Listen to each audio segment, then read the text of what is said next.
నమస్కారం. ఈరోజు మనం ఆన్లైన్ మోసాల గురించి, ముఖ్యంగా మన పెద్దవాళ్ళని టార్గెట్ చేస్తున్న స్కామ్స్ గురించి మాట్లాడుకుందాం. అవునండి. ఇది చాలా ముఖ్యమైన విషయం. రోజురోజుకి ఈ మోసాలు పెరిగిపోతున్నాయి. కరెక్ట్. మన దగ్గరున్న సమాచారం బట్టి ఈ సైబర్ నేరగాళ్లు ఎలాంటి పద్ధతులు వాడుతున్నారు, మన వాళ్లను ఎలా సేఫ్గా ఉంచాలి అనేది చూద్దాం. తప్పకుండా. టెక్నాలజీ పెరిగాక దాన్ని చెడుకు వాడేవాళ్లు కూడా ఎక్కువయ్యారు. పాపం పెద్దలు కొంచెం తేలిగ్గా నమ్మేస్తున్నారు. అవును. ఫస్టు ఈ పార్ట్ టైం జాబ్ స్కామ్లున్నాయి కదా, వాట్సాప్లో వస్తుంటాయి. ఇంట్లో కూర్చుని వేలు సంపాదించండి అని. అదెలా వర్క్ అవుతుంది? అది చాలా కామన్ మోసం. ఏంటంటే ముందొక లింక్ పంపిస్తారు, క్లిక్ చేయమంటారు. కొన్ని చిన్న చిన్న టాస్క్లు ఇస్తారు. అవి చేస్తే కొంచెం డబ్బులు కూడా ఇస్తారు, నమ్మకం కుదరడానికి. ఓ అలాగా. ఆ తర్వాత రిజిస్ట్రేషన్ అని, ప్రాసెసింగ్ ఫీజని కొంచెం డబ్బడుగుతారు. తక్కువ మొత్తం కదా అని కట్టేస్తారు చాలామంది. ఆ తర్వాత పెద్ద అమౌంట్ పెట్టమంటారు, లేదంటే ఇంకా ఎక్కువ ఫీజులు కట్టించుకుని మాయమైపోతారు.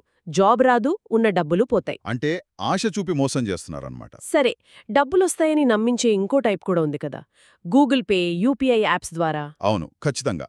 మీకు క్యాష్ బ్యాక్ వచ్చింది, క్లెయిమ్ చేసుకోండి అని ఒక లింక్ పంపుతారు. క్యాష్ బ్యాక్ అంటే అందరూ ఇంట్రెస్ట్ చూపిస్తారు కదా. అదే వాళ్ల ప్లాన్. కానీ అది నిజానికి ఏంటంటే కలెక్ట్ రిక్వెస్ట్. కలెక్ట్ రిక్వెస్టా అంటే? అంటే మన అకౌంట్ నుంచి వాళ్లకి డబ్బు పంపడానికి మనం ఓకే చెప్పనట్టు. ఆ లింక్ క్లిక్ చేసి మన యూపీఐ పిన్ ఎంటర్ చేస్తే మన డబ్బులు వాళ్ళ అకౌంట్కి వెళ్ళిపోతాయి. అయ్యో, చాలా డేంజరస్ ఇది. అవును, గుర్తుంచుకోవాలి. క్యాష్ బ్యాక్ రావడానికి మనం ఎలాంటి లింక్ క్లిక్ చేయక్కర్లేదు, పిన్ ఎంటర్ చేయాల్సిన పనే లేదు. అది ఆటోమేటిక్గా వస్తుంది. రైట్. ఇది చాలా ఇంపార్టెంట్ పాయింట్. సరే, ఇవి కాకుండా భయపెట్టి డబ్బులు లాగేవి కూడా ఉన్నాయంటున్నారు. పోలీస్ అని, అరెస్ట్ అని. అవును, అది ఇంకో రకం. సైబర్ క్రైమ్ డిపార్ట్మెంట్ నుంచి కాల్ చేస్తున్నాం, మీ ఆధార్ నంబర్ టెర్రరిస్ట్ యాక్టివిటీస్లో వాడారు, ఇలాంటివి చెబుతారు. అచ్చం ఆఫీసర్లాగే మాట్లాడతారా? అవును, చాలా గంభీరంగా, నమ్మించేలా మాట్లాడతారు. కేసు రిజిస్టర్ అయింది, వెంటనే అరెస్ట్ చేస్తాం, లేదంటే ఫైన్ కట్టండి అంటారు. అమ్మో, వింటుంటేనే భయంగా ఉంది. ఇలాగే ఫెడెక్స్ లేదా ఏదైనా కొరియర్ కంపెనీ పేరు చెప్పి కూడా మోసం చేస్తున్నారు. మీ పేరు మీద ఒక పార్సెల్ వచ్చింది, అందులో డ్రగ్స్ ఉన్నాయి, మీ ఆధార్ లింక్ అయింది, ఇంటర్పోల్కి కంప్లైంట్ చేస్తామని బెదిరిస్తారు. పెద్దవాళ్లు పాపం ఇలాంటివి వింటే వెంటనే కంగారు పడిపోతారు కదా. నిజమే. కానీ మనం అర్థం చేసుకోవాల్సింది ఏంటంటే, నిజమైన పోలీస్ ఆఫీసర్ గాని, ప్రభుత్వ అధికారి గాని, కొరియర్ కంపెనీ వాళ్లు గాని ఫోన్లో డబ్బులు అడగరు. ప్రాబ్లం సాల్వ్ చేస్తాం, డబ్బు పంపండి అని అస్సలు చెప్పరు. మరేం చేయాలి అలాంటి కాల్స్ వస్తే? అనుమానమొచ్చిందా, వెంటనే కాల్ కట్ చెయ్యాలి. అస్సలు భయపడకుండా ఇంట్లో వాళ్లకి చెప్పాలి, లేదా దగ్గర్లో ఉన్న పోలీస్ స్టేషన్కి వెళ్లి కనుక్కోవాలి. అంతేకాని వాళ్లు చెప్పినట్టు డబ్బులు పంపకూడదు. అలాగే ఈ మధ్య డీప్ ఫేక్ టెక్నాలజీతో ఫోటోలు మార్ఫింగ్ చేసి బ్లాక్మెయిల్ చేస్తున్నారని కూడా వింటున్నాం. అవును, అది ఇంకో పెద్ద సమస్య.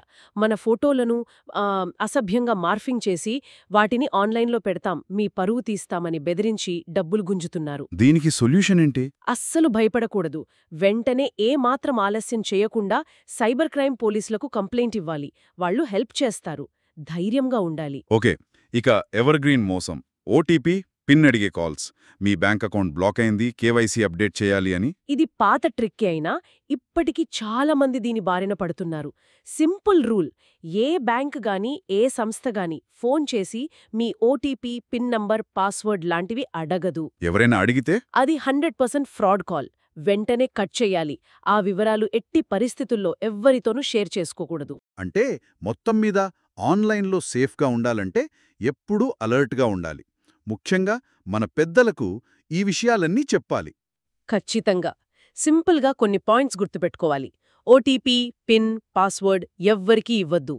తెలియని నంబర్స్ నుంచి వచ్చే లింక్స్ అస్సలు క్లిక్ చేయొద్దు. ఏ యాప్ పడితే ఆ యాప్ ఇన్స్టాల్ చేయొద్దు. జాబ్ ఆఫర్స్, క్యాష్ బ్యాక్ లాంటివొస్తే 1కి 2 సార్లు వెరిఫై చేసుకోవాలి. నిజమైన కంపెనీనా కాదా అని చూడాలి. బెదిరింపు కాల్స్ వస్తే టెన్షన్ పడకుండా నిజానిజాలు తెలుసుకోవాలి. అవసరమైతే పోలీసుల హెల్ప్ తీసుకోవాలి. ఈ విషయాలన్నీ మనింట్లో పెద్దవాళ్లతో, అంటే మన అమ్మ నాన్నలతో, తాతయ్య అమ్మమ్మలతో పంచుకోవడం చాలా ముఖ్యం కదా. చాలా ముఖ్యం. వాళ్లకు అర్థమయ్యేలా చెప్పడం మన బాధ్యత. వాళ్ళని సేఫ్గా ఉంచాలి. అవును. అయితే ఇంకో విషయం ఏంటంటే, ఈ మోసగాళ్లు ఎప్పటికప్పుడు కొత్త కొత్త టెక్నిక్స్ కనిపెడుతూనే ఉంటారు. సో మనం కూడా అప్డేటెడ్గా ఉండాలి. కరెక్ట్. అంటే ఈ టెక్నాలజీ మారుతున్న కొద్దీ కొత్త మోసాల గురించి మన పెద్దవాళ్లను ఎప్పటికప్పుడు ఎలా అప్రమత్తం చేయాలి, ఇంకా ఈజీగా వాళ్ళకి అర్థమయ్యేలా చెప్పడానికి మనం ఇంకేం చెయ్యొచ్చు, దీని గురించి కూడా మనం ఆలోచించాలి. అవును, దాని గురించి కూడా ఆలోచించాలి. నిరంతర అవగాహన చాలా అవసరం.